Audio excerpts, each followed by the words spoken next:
Hello, if you're out there. If you're with me, let me know whether my audio is any good or not.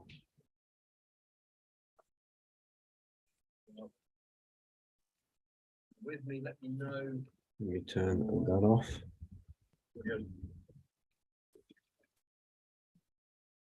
Just wait for a few people to turn up, hopefully.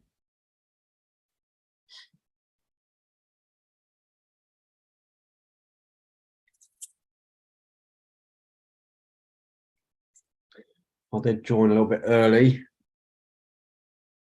on YouTube. Hopefully some of my Facebook group guys and girls will be joining me shortly. Tonight we're looking at the new features in Lightroom, mainly the masking features, because they are pretty damn awesome. I'm going to be looking at a few other bits and pieces as well. Yeah, some really good new features in the new Lightroom update. I was quite shocked. Didn't even realize there were going to be an update because, to be honest, I've been out of the loop a little while in terms of looking at where the updates are and stuff like that. Photoshop has got some good updates. I'm probably going to do something with that next week.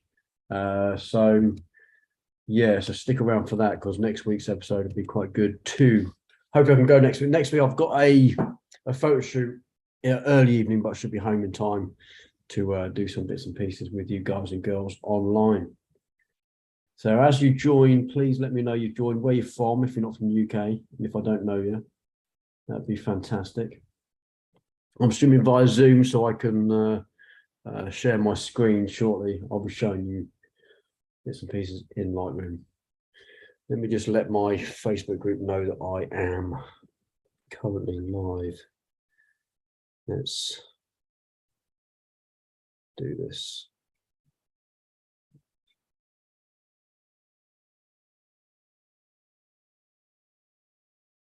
Let's share this, share, copy link. If you're here, if you're watching, even if you're watching back later, please drop a comment down below, especially if you're part of my group. It's good to know that you guys and girls are watching. I will be looking over there now and again. That's because my other computer is there, and I need to look at the chat, keep an eye on the chat, and make sure everything's okay. Let's just copy and paste that there. Bosh. All right. I have got a bit of a cough. I've tested for COVID. I'm fine. If you were here last week, you'll know I had a bit of a cough last week. That has kind of escalated to something chesty. So I've got a real sore throat and a proper chesty cough at the moment. So I do apologise now for that as we go through tonight. I may cough a little bit. Don't worry about me. I am all good.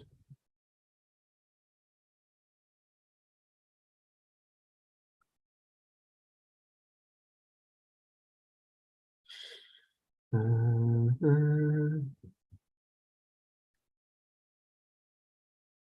me know in the comments if you're here. It is only 1 minute past 9, so I'll still wait a few minutes to make sure everything's all good. If you've joined, please let me know where you've joined from. If you're in the UK, if I don't know you and you're from somewhere else, that'd be awesome to know that my videos are getting out to the world. Now, I'm seeing people pop in and pop out. No one's there yet. But what I need to do is I made a scheduled live on my YouTube to get people notified that I'll be going live tonight. I'm hoping people aren't waiting for that video to start, because that one won't start. Let's see what I can do. Okay, rid of the other one. Marge, are you watching? Hi, Andy. Yes, Marge is there. Hi, Margaret. We're just waiting to see if 1 or 2 other people will join. Hopefully they will. Let me know how the audio is doing, Margaret. Is that all right?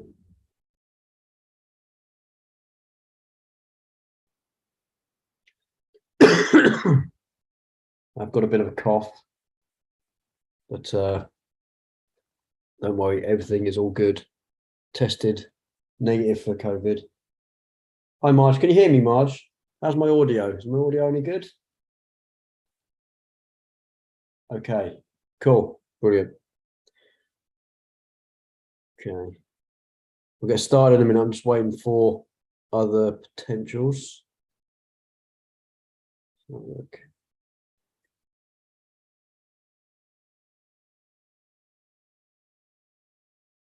I can hear you. That's good. As long as you can hear me, that's fantastic.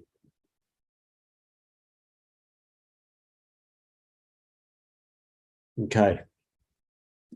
Good. Awesome. Okay, so we'll just get started. Hopefully we get some more people join. If anyone else joins, please let me know where you're from. Today we're talking about the new masking features in Lightroom because I think they're fantastic. I stumbled across them while I was doing some wedding edits, mainly because my Lightroom updated halfway through the week. I had a wedding last weekend, and literally between edits, because I start my edits pretty soon after a wedding. I'm seeing new features and I'm looking at them thinking, what the hell's going on? And I'm not really up to date at the moment with Adobe's kind of schedule for updates. I'm usually pretty good, but busy at the moment with other bits and pieces. I've not really been keeping in touch with the updates, but I saw these new features and I did a little bit of research. I'm looking, I'm wondering what's going on. So I've checked them out, and actually they are pretty damn good. Mainly, I think, for portraits, stuff like that. I think it's really good. However, there's another feature we're going to look at tonight as well, and that's the what was the other bit? Let me just have a look. That was the of course, yeah. So that was the masking out of, not just the masking, sorry, the eraser tool has changed in Lightroom, and it's actually gotten a lot better. And it's using, and he was on the other link. Yeah, Nick, sorry, I scheduled a link just to keep people notified, but I can't use Zoom on that link. I did try and cancel it, but because it's gone past the time, you can't cancel it. I'll have to rethink how that's going to work for next week. So I was looking at the new eraser tool in Lightroom because I've hated it for years. It does a fairly good job for a really quick edit, but most of the time I'll be going through to Photoshop to get rid of stuff. However, the new Lightroom AI is using the same stuff as Nick, as Photoshop's, I can't remember, it's called Sensei, the sort of artificial intelligence, if you like. You can still use the old eraser tool as it used to be, but it's got a new feature now where it uses sort of content aware, which is the kind of thing we see in Photoshop. So that's pretty good. So we'll be looking at that as well as the new masking stuff. So let's get straight to it. Let's have a look at sharing my screen. Let's see if we can get all of these bits in, and hopefully you see the whole of Lightroom. You have to let me know in the comments if there's anything you can't see. Hang on a second, let's just get that up. Okay, so Lightroom. Can you see the whole of Lightroom? Just want to make sure everyone will see everything that they should be seeing. This is obviously a shot from the wedding I did. It's the bride and a couple of bridesmaids, and a lot of bridesmaids. I'm sure she won't mind me sharing this image. Just checking. Yeah, you can see all of Lightroom in there. Hopefully, should be everything. All the panels. Yeah, so you can see there's 5 images at the bottom there. We're going to have a look at. All good here. Brilliant, Nick. Okay, so let me show you a quick. It's probably going to be really difficult for you to see. I mean, I can zoom in, and we can see the befores and afters. So if I just go to the end edit, I've done a little bit. There's a bit of a crop there that's moved. So I've done a little bit of editing on like skin tones in Lightroom. Not massive. I'm not a big one for editing skin for wedding images. If I show you before, it's a very backlit image. Most of it's done with the light adjustments that we've done last week. So let's go back through the history. So we had the imported image, which is what you see there. I pasted settings from one of the other images, which is that, and then use the auto that we used last week. That's this little button over here to get a little bit more of the contrast in the people, because they're backlit. They're supposed to be a little bit darker than it should be. And then I've done a little bit of work on the shadows just to bring the shadows up a little bit, and then straightened it up because it needed a bit of straightening. And then we can look at things like the mask. So this is a virtual copy, so I'm not worried about working on this. So let's go to the masking stuff. Let me just move me over there a second. I can in fact pick you up there. And in the new mask tool, I've got a mask on there already. That just covers it's a certain part of one of my presets for wedding images. But we now have a few more options in the top here. So we've got select subject. We had that before, but it has got a lot better. We have select sky, obviously, select background, which kind of is the opposite to select subject. So if it finds a subject, it will just select the background instead of subject, where before it was just as easy to select the subject and invert the mask. So it's not a major deal for me, but it is pretty good. We've got another selection down here. This is select people. Now this is fantastic for this situation. If I've got more than one person in the image, it will actually find all these people. So let's do that. So we're going to click on select people, and it's going to detect people. It's going to take a bit of time because I'm really power usage. The power usage on my computer at the moment is massive. So okay, it's selected all three people. So you can hover over, and it will show you the mask that it's potentially going to create if you choose that person. So let's, in this case, choose the bride. We've got the bride in the middle there. Now we have a few options down here. We can either keep selected the entire person, which means the mask will be as you see it here. In fact, it's just missed a little bit there, and it's taken out quite a bit of the flowers, which is quite good. We also can, if we wanted to, just select the face, just select the body skin, eyebrows, eye sclera. I didn't even know that's what they were called. The white parts of the eyes, the iris and the pupil, lips, teeth, and hair. Now, this is absolutely crazy that Lightroom can do this. This is unbelievable. And you can go ahead and do all that kind of stuff. We can even, if we wanted to, add more people to this mask. So I can add person 1 and person 2. So we now have all 3 selected to let it do its job. It's got to detect those people's or those persons' features. So we'll let it do that. It might take a few seconds. But guys, this for Lightroom to be able to do this, it is mad, absolutely crazy. I mean, we could select subject before, but for it to look and select just the face or just the skin. So now what we have, because we've selected all 3 of the people that are in this image, we can do things like select face and select body skin. And we have the option at the bottom here to either have that as one single mask, or we can create 6 separate masks. This is just absolutely crazy. So if I wanted to, if I was in the mood to just mask the face skin and the body skin and do a single edit to those areas, I've just got one mask and that's fine. But in this case, I may have the option, or may want the option, to work separately on those separate areas. What I sometimes tend to do, especially in a situation like this, where someone's really backlit and the face is potentially fairly quite dark, and you'll see there's now 6 different selections in there. And if I hover over it, it will show you which mask it's going to work on. So let's go to the face. What I would tend to do with the faces is actually bring down the texture.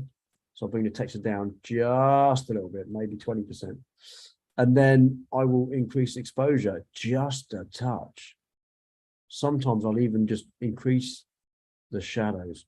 And look what that's done. That's absolutely nuts. If I zoom in to there, and it doesn't look completely unnatural. It looks quite nice. If I don't know if I can turn the mask off. Can we turn the mask off? Hide mask. So we can hide mask and bring it back on again. And look at that. I've now done something that would probably take me quite a bit of time in Photoshop to do in less than a few seconds. And that's what this is all about. This is literally about making your edits easier. And I'm talking about wedding edits, this kind of stuff, especially when I've got groups, group images for weddings, and I want to create something, special for a bride and her bridal party in this case. That kind of stuff I like to take a bit of time on. And although this hasn't taken a lot of time, it's done a similar thing that would probably take me, an image like this might take me 15-20 minutes to do that kind of stuff. So let's go through and have a look at the other spaces for now. So we bring the texture down 20%, give or take, and exposure on the face up ever just a bit, just a tad, and bring the shadows up just a touch. Beautiful, done. Next one, we'll go to this lady over here. We bring the text now. I don't generally use the clarity in this case. Texture is a little bit better, and Lightroom added this last year, so texture is the way forward for certainly for skin tones. Now that was actually too much. If you look, if I had the same amount of exposure I did with the other ladies, I think that's just gone a bit way too far. So what I might do is actually bring that back right down and just work on the shadows. Just bring the shadows up a touch, and that's it. Now we're looking at the bride's body skin. All that needs is a little bit of texture decrease.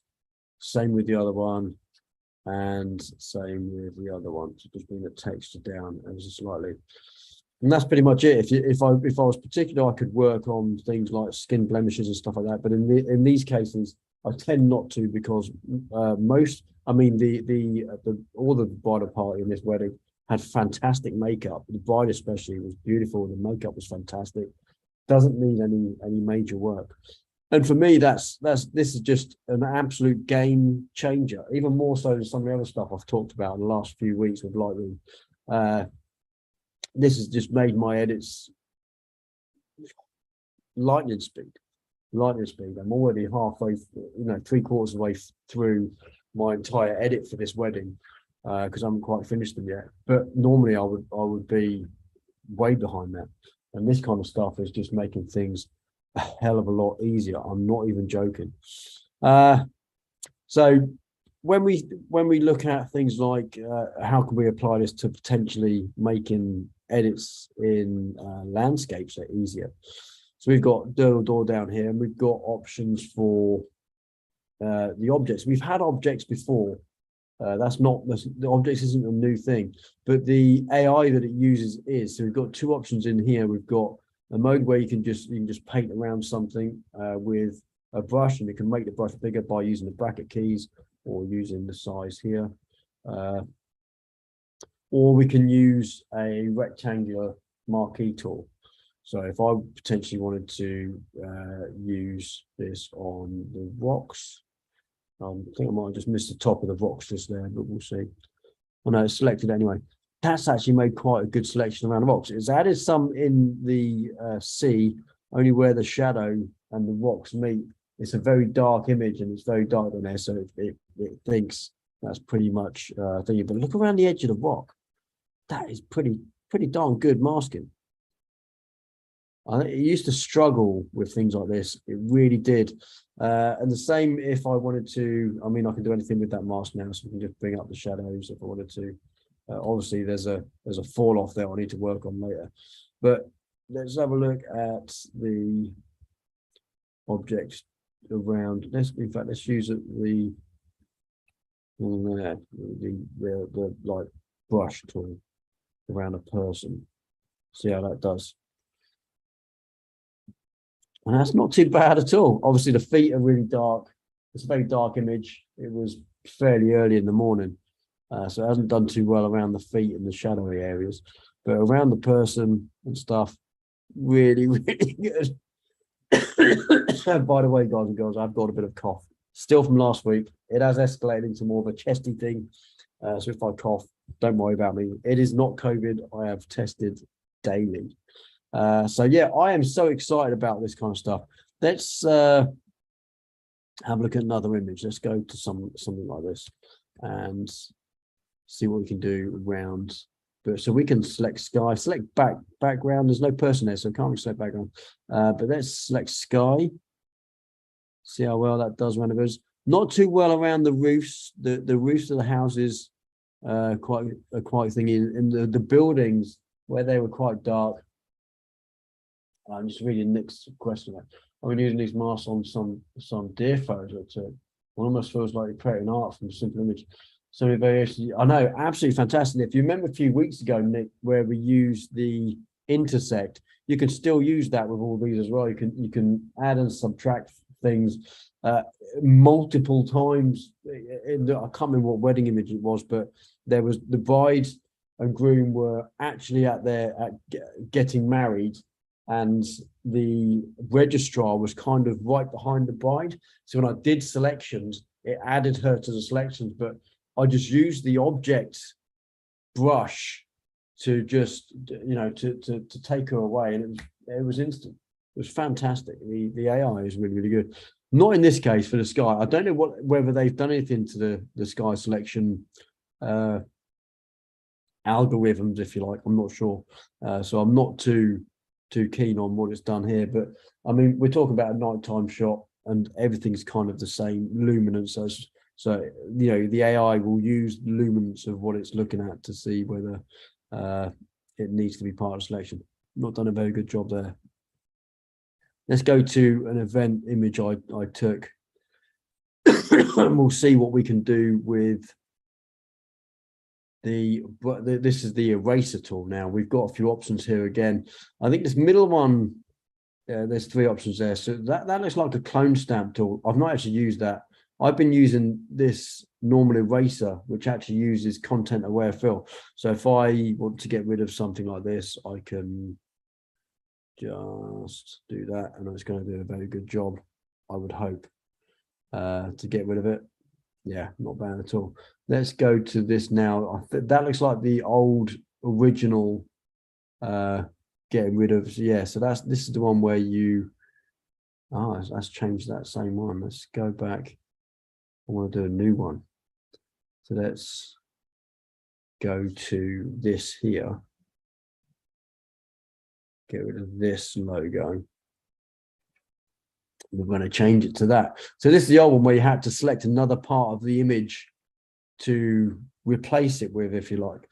So in this case, that would be very difficult to replace, because if I even move this around, I can't really find a bit of the background that is going to be able to fit into that area and do a good job of replacing it. In this case, let's have a look at clone stamp, because I'm assuming this is very, very similar. So you would clone stamp an area. If I wanted to maybe add this logo, if you know what clone stamp is like in Photoshop, you take one part and kind of brush that part onto another part, and it's given a very weird darkened edge around it. I don't know why, because the area down here isn't that much darker than up here. I don't know, but certainly if you just want to erase stuff, which is all I'll be mainly using it for in Lightroom now, the normal eraser here, which uses content aware, the AI, the Sensei AI for content aware, it is incredible. And I kid you not, I've been taking stuff out of it's very difficult to use the old system where you had to find an area that was the same size and worked well on things like, I get a lot of brides and grooms when they're doing their speeches, that they're next to a fire point. So there's always like a red fire point right behind the bride. And I've had that in my recent wedding. And the old system of using this eraser, which you have to choose something somewhere else, you had to find somewhere else where the luminance was right, the texture was the same, and the color was the same. Otherwise it just looked absolutely rubbish. And this new system here, which uses content aware, has just been saving my bacon, where all of those images before I would have to export to Photoshop, bring them back into Lightroom after I'm done, and the time that takes just to export to Photoshop and back again, the saving of that is just massively decreased the amount of time it takes me to do these images. And it's just another game changer for me. It just means I can do more in Lightroom, save time and effort. It's just crazy. It's just crazy. Let's have a look at some more of these masking tools on this picture. This was the same event. It was just a candid shot that my colleague got while we were there. This isn't actually a shot I took, but it's one that I used because it's quite a nice shot. So let's look at see now, if you haven't already got a mask, it already adds the people for you. Look, so funny enough, if I've got a mask in there already and I choose I want to have another mask, like I did with this one, because I've already got a mask in there, you have to choose it there. But if there's not a mask in there already and you select to add a mask, you've got all the sorry, it finds all the people. I'm really surprised. It finds all the people for you. Now it's even found the people in the background. So it knows that this lady in the background here is not the head of this body, because look, that's person one. Person two is the body in front. That's crazy. That's nuts. And it's a really dark picture in the background. We're using flash, so the background's quite dark. The people that we want to take a picture of are being lit, but everything around the other side. And person three is a person around. It doesn't know that that's a person on the shoulder there because there's very little to go on. And I think there's hair down the back there. There's a lady down there. It doesn't know that that's a person, but it's very dark. But you know what? For the fact that it knows that that's a person and that's a separate person is crazy. That's absolutely nuts. So I can choose the person from here directly. We've got 1, 2, and 3. It knows that the hand coming over the shoulder is the same person. How crazy is that? The AI here is just unbelievable. I don't have to make a separate selection for that arm. It already knows that. I don't even know how it would do that. How is that even possible? Guys, you can tell I'm excited. This is just making my photography a hell of a lot easier. And the only problem it's found is person 6 is choosing this part of person's 5's jump alert. So if I create or show you the mask there, it's actually doing that. But it's an easy fix, because what I can do is I can choose that person, let it just detect the person's features, and we can create the mask. Let's do that. And I can come up here, click on there, go subtract. Let's, in this case, brush. Let's just brush it out. We know that none of this here is anything to do with this guy. And I can do that, I could do it better if I wanted to. I've not done that very well, to be fair, but it is what it is, and it's done a good enough job. Also the thumb, if we come into, let's come into there. Excuse me. We can get rid of the thumb as well. Just have to make sure we do that. So I now have a selection around this entire single person's body. Apart from it has missed a few bits between the, but there were shadowy areas anyway. I wouldn't be too fussed about that. But that's actually pretty good. I'm relatively impressed with this new update from Lightroom, as you can probably tell. In most of the cases that I'm gonna which I currently use Lightroom for, it is gonna make my editing massively easier. I hope you guys and girls can see the benefits of using this. I really do. And it just keep it simple. There's a few extra bits and pieces. You obviously invert the mask and stuff like that. So if we had another look, the other stuff, by the way, guys and girls, are exactly the same. I don't know whether the AI or the algorithms have been made any better. Certainly, when we looked at what was it we looked at, the select sky, I don't know whether that's been updated or not. I don't know. I haven't really read into it, but certainly the biggest thing for me is select people. Selecting people is now so much easier, and in most situations it's going to do a very good job. It will obviously struggle when certain parts of a person are next to another person and they're either the same luminance or same color, potentially even texture. If they're wearing the same kind of clothes, it'll struggle. But that's always been the case, you know. But it's getting better and better and better. You know, this time next year we may have another update. And we won't even be worried about this subject because it'll just be so easy to edit and do what you need to do. I'm just pretty amazed where we're at. Like I said, with this image of the bride, if we look at the before and the after, you know, most of what you see here is lightening the faces ever so slightly. It doesn't have to be much, but you have so much control over that now. Whereas that kind of work I either had to take into Photoshop to do, or potentially Luminar AI would do a fairly good job of that. But that would only do the face. It wouldn't be able to do the body skin. So Luminar AI doesn't do the body skin. You won't be able to control that kind of stuff. It does good job on the face, lightening the face, all that kind of texture, all that kind of stuff. You know, eyes, you know, and with the eyes, it's just let's have a look at eyes, because eyes were brilliant.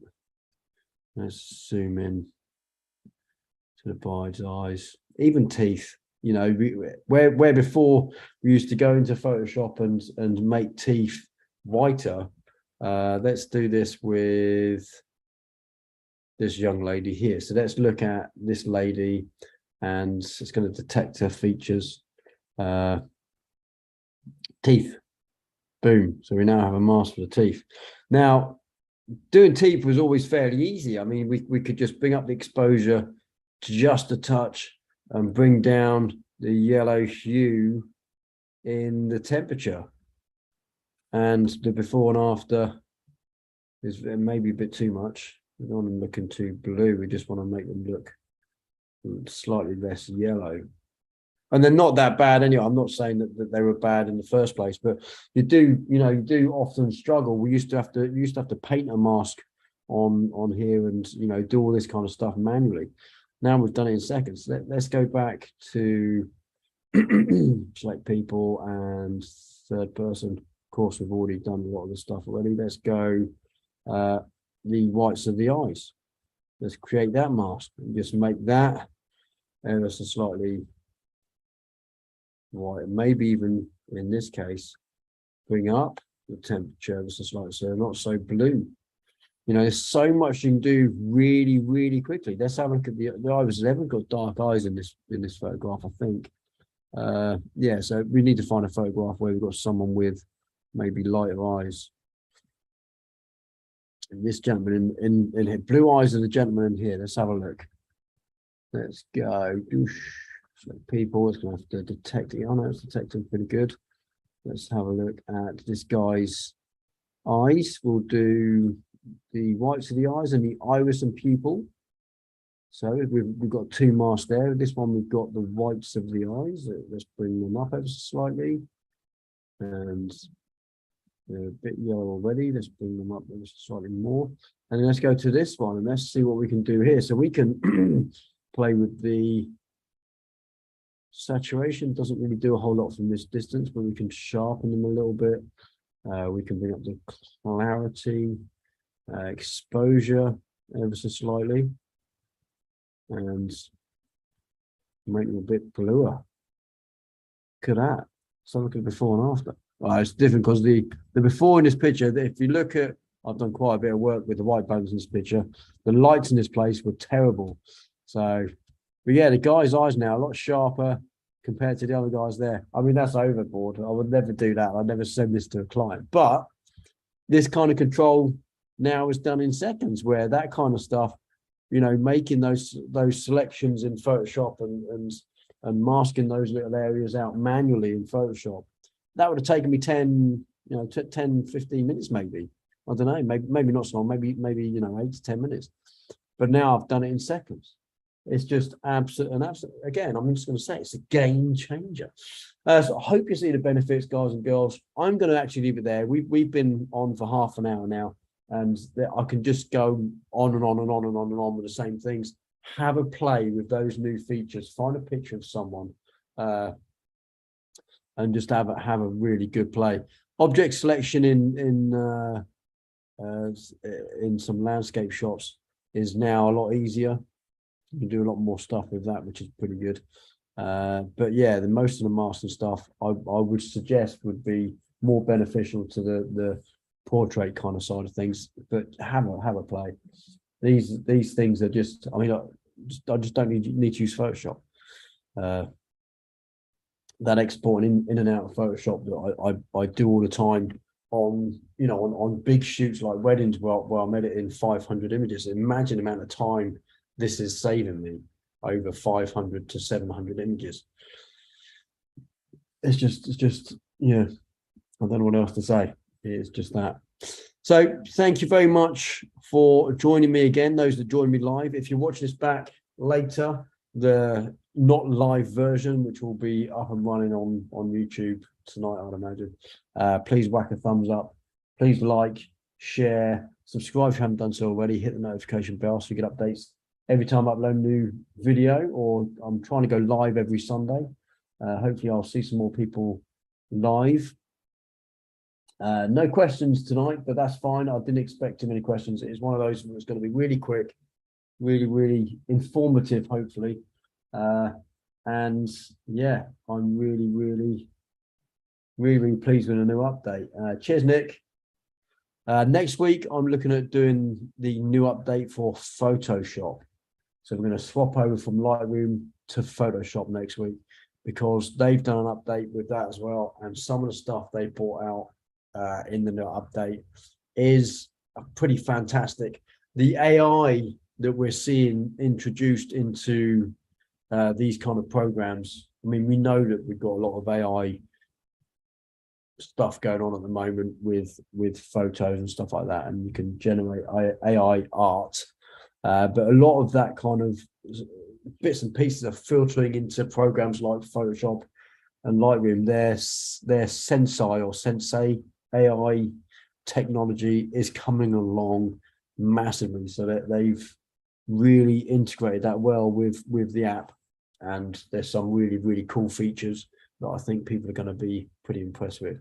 So I'll be looking at that next week. That's if I get back in time from a photo shoot that I'm doing next Sunday, late afternoon. I should be back in time, so it shouldn't be a major problem. Well then, guys and girls, thank you very much for joining me again this week. I will hopefully see you next week or the week after. And until another video, I will be